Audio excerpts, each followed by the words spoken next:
Petualangan berbahaya. Di sebuah rumah nyaman yang terbuat dari bulu lembut, tinggallah keluarga bebek. Rumah itu berada di sebelah danau besar yang tersembunyi dari mata yang mengintip di celah pepohonan cemara yang bercabang. Ayah bebek berenang pergi memancing setiap pagi dan ibu bebek sangat sibuk dengan pekerjaan rumah tangga serta menjaga anak-anaknya. Mereka berjumlah 5 ekor bebek yang bahagia dan juga suka berpetualang. Agar tidak membingungkan, ayah bebek memutuskan untuk menamai mereka berdasarkan waktu kelahiran para bebek tersebut. Sehingga anak pertama dipanggil 1. Dia adalah yang tertua. Dengan paruhnya yang tajam, dia bisa melewati rerumputan tebal. 2. Dapat menyelam paling dalam daripada saudaranya yang lain. 3. Dapat berenang sangat cepat. 4. Memiliki telinga yang cemerlang. Dan 5. Tak ada yang bisa dilakukan oleh 5, sehingga ia sangat kesal. Orang tuanya berusaha menghibur 5, tapi sia-sia. Hari demi hari, anak bebek tersebut menjadi semakin kesal. Kelima saudara bebek ini sering bertengkar satu sama lain. Orang tuanya pun harus melerai mereka. Hal itu akan terus berlangsung, tapi di suatu pagi yang cerah, ketika ibu bebek dan kelima anaknya pulang dari berenang bersama di danau, 5 diam-diam tertinggal di belakang dan berenang ke jaring ikan yang terbentang di bawah air. Ibu bebek melarang keras untuk berenang di sana. Aku akan membuktikan aku bisa keluar dari sana seorang diri. Aku akan membuktikan bahwa aku juga memiliki kemampuan, kata 5 dalam hati. Saat hampir sampai di jaring tersebut, 5 sempat berhenti dan ragu-ragu. Akan tetapi ia memutuskan untuk tetap berenang maju. Tentu saja, tak lama kemudian ia terjerat dalam jaring yang rumit dan tak peduli seberapa keras dia berusaha, dia tak bisa keluar. 5 sangat ketakutan dan berteriak minta tolong. Tapi keluarganya berada sangat jauh darinya. Tak ada yang bisa mendengarnya, kecuali 4 yang dengan telinga cemerlangnya dapat mendengar jeritan lemah 5. Tanpa meminta izin pada ibu dan saudara lainnya, 4 berenang untuk menyelamatkan 5. Ketika 4 sampai di tempat 5, dia tak bisa menolongnya. Paruh kecilnya tak cukup kuat untuk menggigit dan memotong jaring. Panggil 2 dan 1 untuk membantu, kata 5 kepada 4. 2 akan mengeluarkan jaring dari dalam air dan 1 akan menggigiti jaringnya. Saat 4 kembali ke tempat ia meninggalkan ibu dan saudaranya, di sana hanya ada 3. Ia berkata, 4. Ibu sangat marah ketika tahu kamu dan 5 menghilang. Dia meninggalkanku di sini untuk menunggumu dan berenang pergi bersama 1 dan 2. Dia menunggu kita di pantai. 5 terjerat di dalam jaring. Ayo berenang, kamu tercepat di antara kita. Panggil 2 untuk bantuan, dia akan menyelam ke bawah dan menarik jaring keluar dari air. Lalu 1 akan menggigit jaring tersebut. Jangan beritahu ibu, dia tak akan bisa menggigit jaring itu. Oke. 3 mengangguk dan berenang pergi. Ibu bebek sangat sibuk mengambil bahan makanan. Jadi 3 diam-diam memberitahu saudaranya tentang masalah yang dialami 5. Tanpa berkata apapun kepada ibunya, mereka berenang pergi. 2 dengan mudahnya menarik jaring keluar dari air. Dan 1 dengan cepat menggigiti jaring tersebut. Bersama dengan 5, mereka semua kembali menuju sang ibu dan sudah mulai khawatir akan keberadaan anak-anaknya. Bahkan ia sudah memanggil ayah bebek yang sibuk memancing. Ayah bebek berusaha menenangkan ibu itik dan membuat sebuah rencana pencarian. Anak-anak, ibu bebek mengayunkan sayapnya ketika anak-anak bebek berenang ke arahnya. Apakah benar kalian berenang tanpa izin? Kami minta maaf, Bu, ujar anak bebek merasa bersalah. Sekarang kami mengerti. Mereka pun menceritakan apa yang terjadi kepada kedua orang tuanya. Lihat, kata ayah bebek, ketika kalian bersatu, itu akan sangat baik. Dan kamu 5, kamu mempunyai bakat. Kamu mengatur saudara-saudaramu dengan sangat baik. Anak bebek tersenyum dan mulai mengepakkan kedua sayapnya dan kembali berenang ke rumah. Sejak saat itu, mereka tak pernah lagi bertengkar dan saling menyayangi satu sama lain. Molly, kadal kecil yang selalu ingin tahu, tinggal di apartemen mungilnya sendirian. Dia tidak tahu bagaimana dia bisa masuk ke apartemen tersebut, tapi dia suka tinggal di sini. Dari waktu ke waktu, Amy, monyet abu-abu kecil, datang mengunjunginya dan mengabarkan berita terbaru. Amy selalu membawa berbagai buah lezat untuk Molly, sehingga kadal kecil tersebut selalu senang ketika Amy naik ke jendelanya. Seringkali laba-laba kecil Joe juga mengunjungi Molly. Joe menggunakan jaringnya untuk naik dan tak pernah berbicara. Molly selalu berusaha berbicara dengannya, tetapi selalu gagal. Berkali-kali dia meminta laba-laba tersebut untuk menenun perhiasan dari jaring, tetapi Joe tidak pernah memenuhi keinginan Molly. Suatu hari, Molly berbagi pisang dengan Joe, dan itu adalah pertama kalinya dia mendengar laba-laba tersebut mengucapkan satu-satunya kata, "Terima kasih." Sekali seminggu, seekor burung kecil Snow datang ke Molly, menyanyikan lagu-lagunya dan menceritakan kepadanya tentang semua yang dia lihat. Snow yang mengajarkan kepada Molly bahwa dunia adalah tempat yang sangat menarik. Misalnya, Molly suka mendengarkan cerita tentang orang-orang, tentang danau besar dan pohon-pohon tinggi. Suatu hari, Molly bertanya kepada Snow, "Apakah saya akan belajar terbang juga ketika saya dewasa?" Snow menggelengkan kepalanya dan berkata, "Jika kadal belajar terbang, burung tidak akan melakukan apa-apa." Molly mulai bertanya-tanya. Dia sangat ingin melihat kota. Ketika Snow terbang, Molly tertidur. Mimpinya terganggu oleh suara aneh. Molly membuka mata mungilnya dan melihat orang asing. Makhluk yang sangat aneh duduk tepat di hidung Molly. Hal pertama yang dia tanyakan adalah, "Kamu siapa?" Dia mendengar suara mendengung sebagai tanggapan. Makhluk tersebut lalu menjawab, "Saya seorang nyamuk." Molly menjawab, "Senang bertemu denganmu." Dia berpikir bahwa teman barunya ini sangat-sangat aneh. Teman baru ini mulai mengobrol dengan Molly. Nyamuk ternyata sangat menakjubkan. Dia tahu begitu banyak hal menarik sehingga ekor Molly menjadi keriting karena penasaran dengan setiap kata yang dia ucapkan. Akhirnya, Molly mengajukan pertanyaan utama kepada nyamuk. "Bagaimana saya bisa melihat danau?" Nyamuk berpikir sejenak lalu menjawab, "Jika kamu makan banyak, maka kamu akan tumbuh besar dan juga kuat. Dan kemudian kamu bisa keluar dari apartemen ini, naik lift dan keluar. Dan danau itu tidak jauh dari rumahmu." Ketika malam tiba dan nyamuk terbang, Molly terus berpikir. Dia memutuskan untuk memakan semua yang dia bisa makan di pagi hari. Dan pagi itu datang. Molly bangun dan pergi untuk sarapan. Hari ini dia memutuskan untuk memakan semuanya untuk menjadi lebih besar sesegera mungkin. Dia mencicipi sarapannya. Dia juga menjilati vas cantik yang tertutup debu dan tak ada rasanya. Kemudian dia menemukan lemon di lemari es yang juga tidak begitu disukainya. Setelah itu, Molly makan beberapa kue dan minum susu. Molly sangat lelah memakan semuanya, dan dia memutuskan untuk beristirahat. Nyamuk pun muncul dan terbang ke jendela, lalu berkata, "Halo Molly, apa kabar?" "Sudahkah saya tumbuh dewasa?" tanya Molly tanpa menyapa. "Tidak," kata nyamuk terkejut. "Bagaimana bisa?" Molly tercengang. "Saya sudah makan sepanjang hari dan tidak tumbuh dewasa." "Sepanjang hari?" tanya nyamuk dengan kaget. "Saya hanya ingin bisa sering pergi keluar," jawab kadal kecil tersebut. "Mengapa kamu menelan ucapanku mentah-mentah?" ujar nyamuk sembari berdengung. Molly mengira nyamuk itu adalah nyamuk ajaib, jadi dia menangkapnya dengan lidahnya dan memakannya. "Aku hanya bercanda, jangan kamu benar-benar menelanku." Suara nyamuk datang dari perut Molly. "Kamu tidak bisa memakan temanmu," kata nyamuk. Molly sangat malu. Dia membuka mulutnya dan membiarkan nyamuk tersebut keluar. Dia meminta maaf kepada nyamuk. Molly malu bahwa dia mempercayai kalimat kiasan yang diucapkan nyamuk dan percaya jika itu bisa membantunya melihat dunia luar. Nyamuk pun memaafkan Molly. Setelah beberapa saat, Molly tumbuh dewasa dan pergi keluar rumahnya. Dalam setahun, dia akhirnya bisa melihat danau itu, bertemu beberapa orang, dan memandang pohon-pohon yang berbeda dari yang dia bayangkan. Setelah itu, dia kembali ke rumah, menyempatkan beberapa waktunya untuk kembali berjalan-jalan. Rapunzel. Pada suatu hari, hiduplah seorang pria dan istrinya yang sudah lama menginginkan seorang anak, tetapi masih belum dikaruniai anak hingga sekarang. Di belakang rumah mereka, ada sebuah jendela kecil yang menghadap ke taman yang indah penuh dengan sayuran dan bunga-bunga terbaik.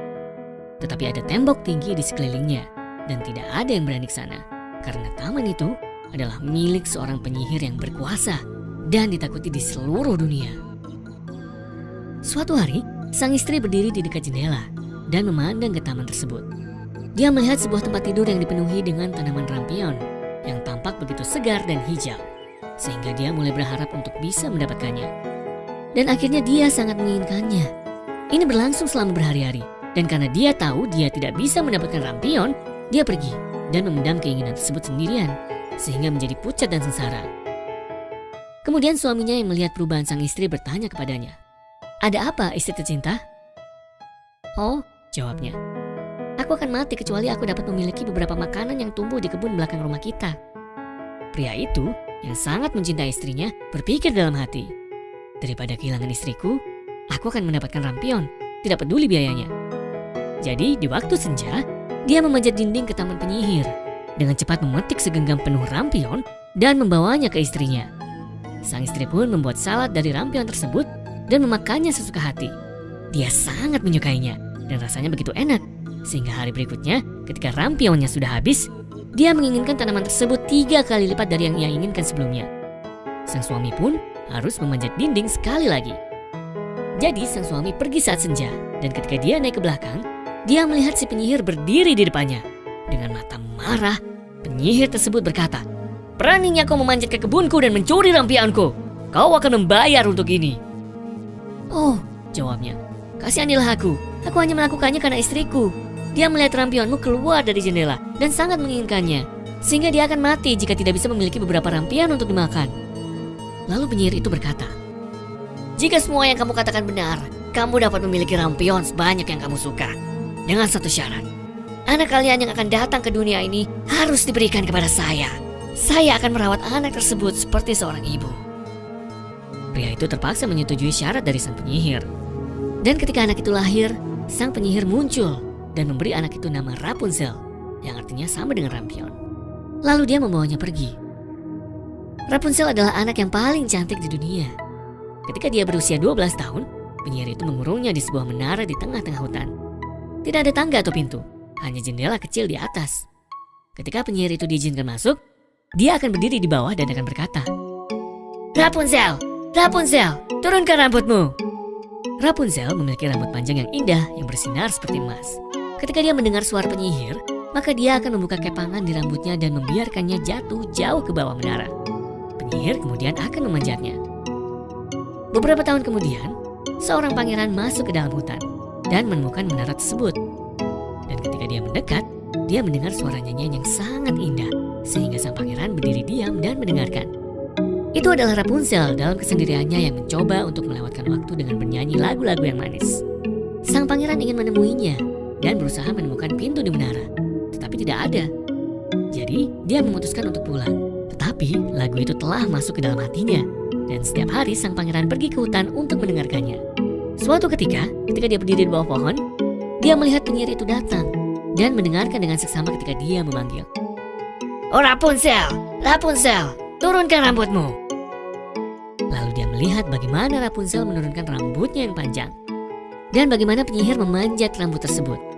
Dia pun berkata pada dirinya sendiri, "Aku akan mencoba memanjat rambut itu dan mencoba menemuinya."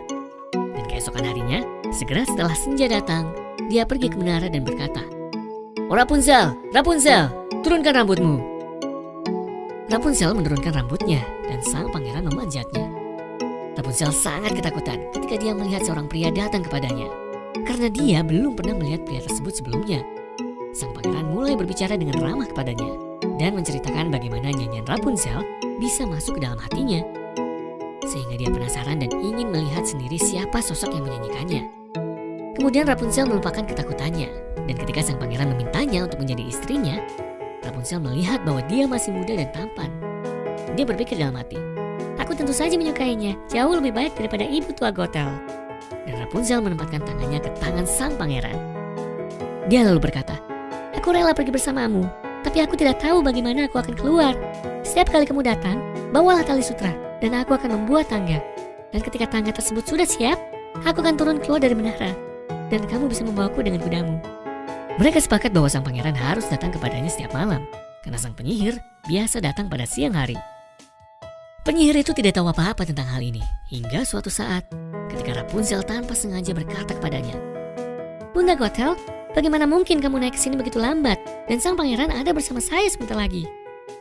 "Wahai anak yang jahat," teriak penyihir itu. "Apa yang kudengar ini? Kupikir aku telah menyembunyikanmu dari seluruh dunia, dan kamu telah mengkhianatiku."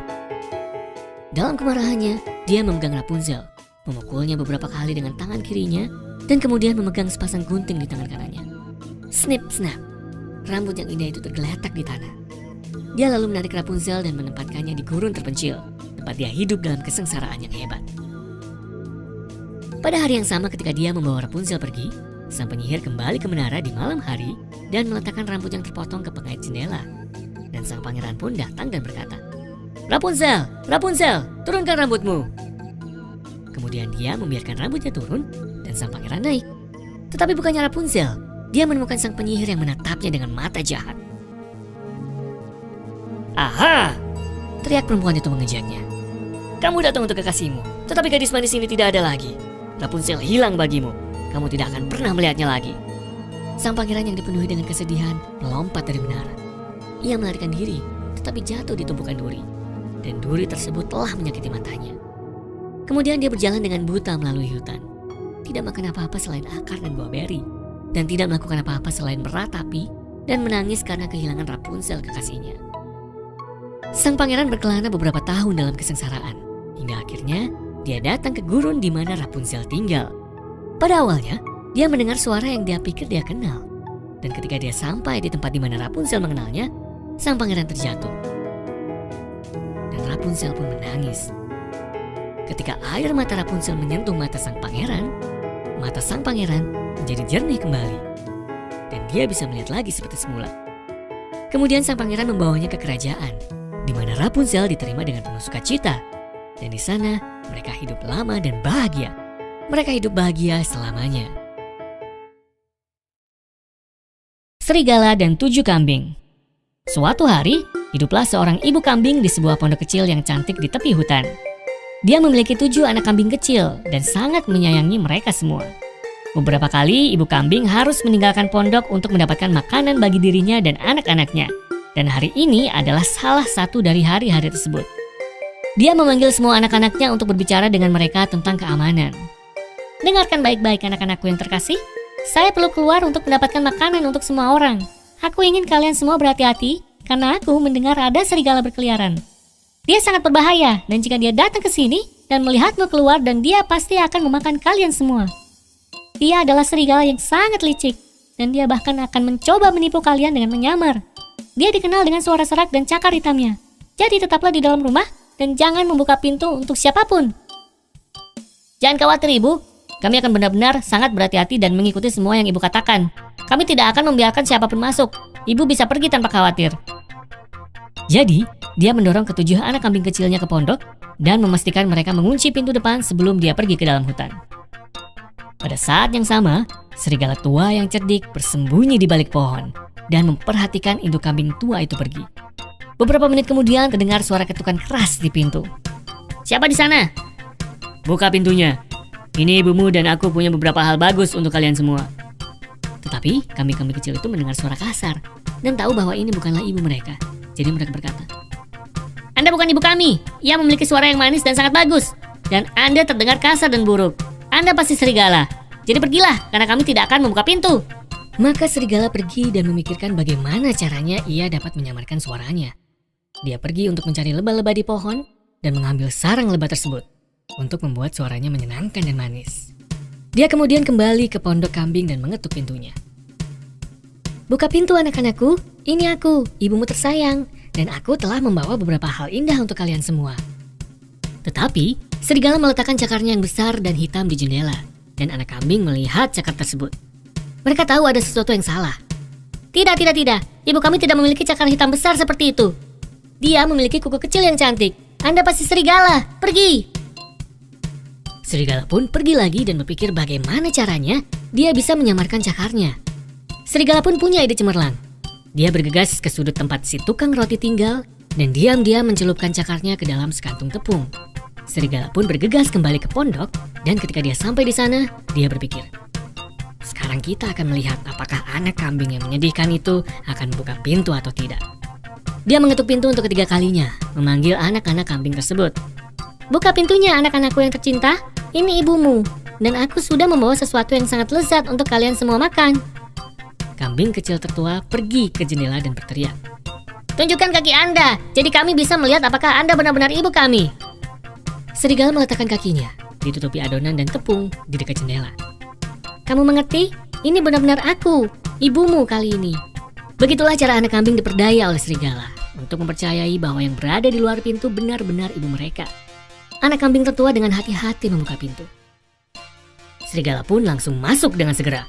Dengan lolongan hebat dan suaranya yang kasar, kambing-kambing kecil itu pun mulai berteriak dan mencari tempat bersembunyi di pondok kecil itu.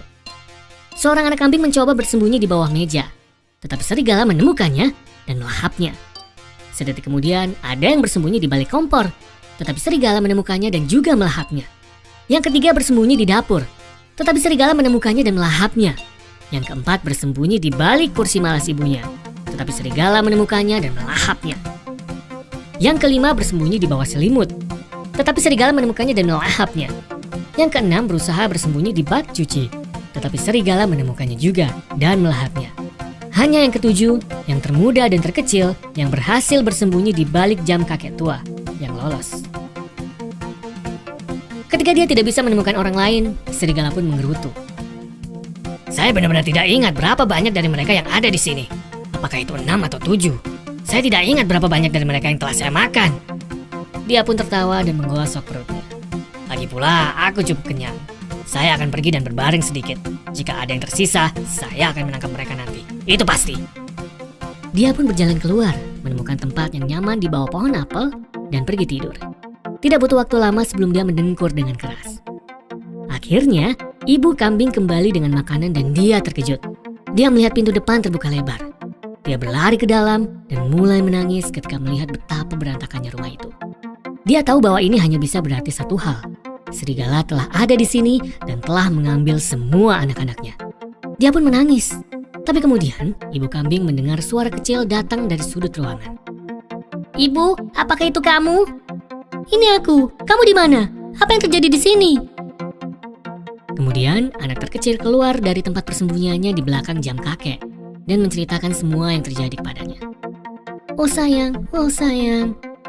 Ibu kambing pun menangis. Sungguh suatu bencana.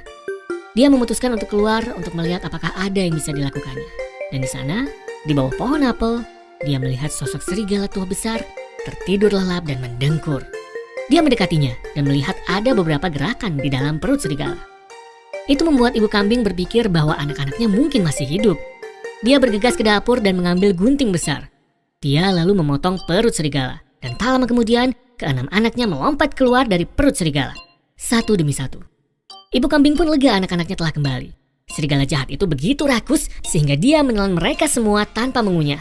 Sehingga semua bayi kambing selamat. Dia bergegas masuk lagi dan kembali dengan jarum besar dan benang. Dia menyuruh anak-anaknya untuk pergi dan mengambil beberapa batu besar. Kami akan mengisi perutnya dengan batu dan kemudian kami akan menjahitnya kembali. Itu akan memberinya pelajaran. Masing-masing kambing kecil itu segera kembali dengan membawa batu besar, sebesar yang bisa mereka bawa. Dan ibu kambing menyimpan semua batu tersebut di dalam perut serigala. Setelah selesai, dia menjahit perut serigala lagi. Dan ketika itu selesai, mereka semua masuk ke dalam pondok, di mana mereka semua duduk di dekat jendela dan sama-sama menunggu dan menyaksikan serigala bangun. Akhirnya, serigala itu bangun. Dia pun merasa tubuhnya agak lelah dan berat. Dirinya juga merasakan haus, sangat-sangat haus. Dengan susah payah, dia berhasil mengangkat dirinya dan tersandung ke sungai. Mengerang dan terus mengerang sepanjang waktu. Oh, aku benar-benar haus. Aku bahkan bisa meminum seluruh sungai ini. Akhirnya, dia datang ke sungai dan menunduk untuk minum. Tapi dengan semua batu di perutnya, badannya pun menjadi berat dan membuatnya hilang keseimbangan. Sang serigala jatuh dan meluncur ke tepi sungai, langsung menuju ke dalam air, di mana dia menghilang di bawah permukaan dan tenggelam. Serigala sudah mati! Serigala sudah mati! Ibu kambing pun lalu memanggil semua anaknya. Sekarang dengarkan aku. Pertama, kita akan pergi dan membersihkan rumah. Lalu kita akan mengadakan pesta besar dengan beberapa makanan yang saya bawa kembali dari hutan untuk merayakan keselamatan kita dari serigala yang mengerikan. Dan 7 anak kambing kecil pun belajar untuk tidak pernah mempercayai orang asing. Mereka pun mengadakan pesta terbaik dalam hidup mereka. Moral dari cerita ini, orang jahat pada akhirnya akan selalu dihukum.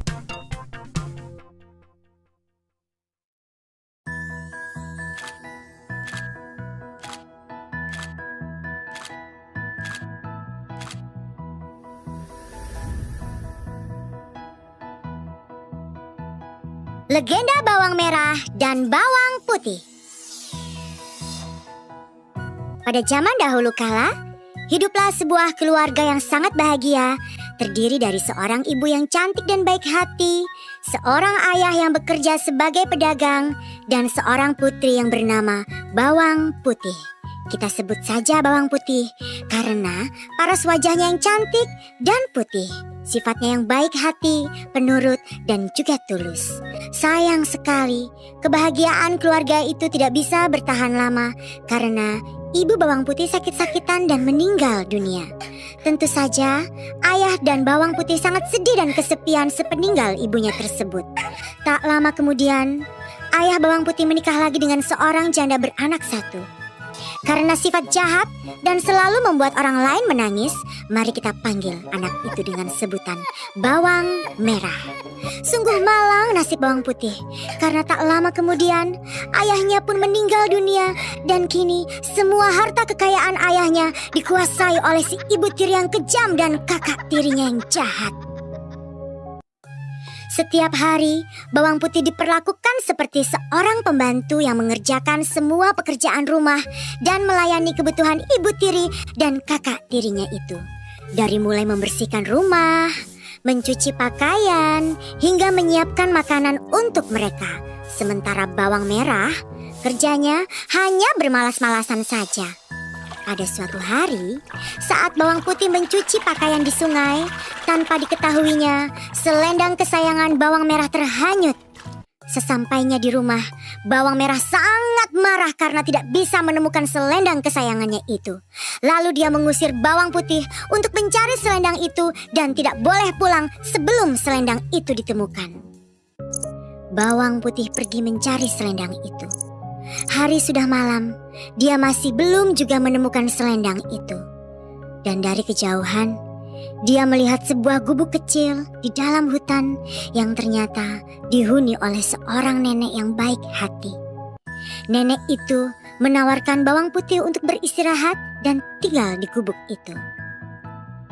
Bawang putih pun menceritakan bagaimana ia bisa sampai di dalam hutan pada malam hari yang gelap. Ternyata selendang yang selama ini dicarinya ditemukan oleh sang nenek. Nenek itu akan memberikan selendang itu dengan satu syarat. Bawang putih harus membantu pekerjaan sang nenek selama 1 minggu. Adik-adik, 1 minggu pun telah berlalu. Dan tibalah waktu berpisah dengan sang nenek. Karena bawang putih sangatlah rajin membantu pekerjaan nenek, maka nenek itu mengembalikan selendang yang dicarinya, juga menambahkan sebuah hadiah. Nenek itu memberi 2 buah labu, yang satu berukuran besar dan yang satu labu berukuran kecil. Dengan alasan takut tidak bisa membawa labu yang besar, maka bawang putih membawa pulang labu yang kecil. Sambil tidak lupa, ia mengucapkan terima kasih kepada sang nenek. Setelah bawang putih sampai di rumah, dia pun menceritakan semua kejadian yang dialaminya kepada ibu tiri dan kakak tirinya. Sambil membelah labu yang diberikan oleh nenek yang baik hati itu, betapa terkejutnya mereka ketika ternyata itu adalah labu ajaib yang isinya emas dan permata. Ibu tiri bawang putih langsung merebutnya dan menyuruh bawang merah menghanyutkan selendang ke sungai dan menginap di rumah nenek itu supaya bawang merah juga mendapatkan labu ajaib dari nenek itu. Singkat cerita, bawang merah sampai di hutan dan menginap di rumah nenek tersebut. Selama 1 minggu, kerjanya hanya bermalas-malasan saja. Saat hendak pulang, sang nenek memberikan 2 pilihan labu. Yang satu berukuran besar dan yang satu lagi berukuran kecil. Tentu saja, bawang merah memilih labu yang berukuran besar dengan harapan emas dan permata yang akan dia dapatkan lebih banyak lagi. Lalu, bawang merah pulang dengan gembira tanpa mengucapkan terima kasih. Setelah tiba di rumah, bawang merah segera memanggil ibunya untuk membelah labu ajaib itu. Karena sifat mereka yang sangat serakah dan tidak ingin berbagi dengan bawang putih, mereka suruh bawang putih pergi ke pasar dan mengunci rumah dengan rapat. Setelah bawang putih pergi ke pasar, mereka pun membuka labu ajaib itu.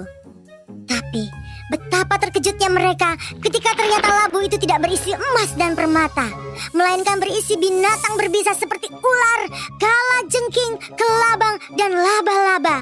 Secepat kilat, ular berbisa mematuk ibu tiri dan bawang merah.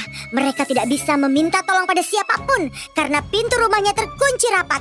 Berteriak pun tak ada yang mendengar mereka. Akhirnya, ibu tiri dan bawang merah mati seketika bersama labu ajaib yang mematikan. Demikianlah adik-adik, jadilah seperti bawang putih yang baik hati dan jangan jadi seperti bawang merah yang serakah.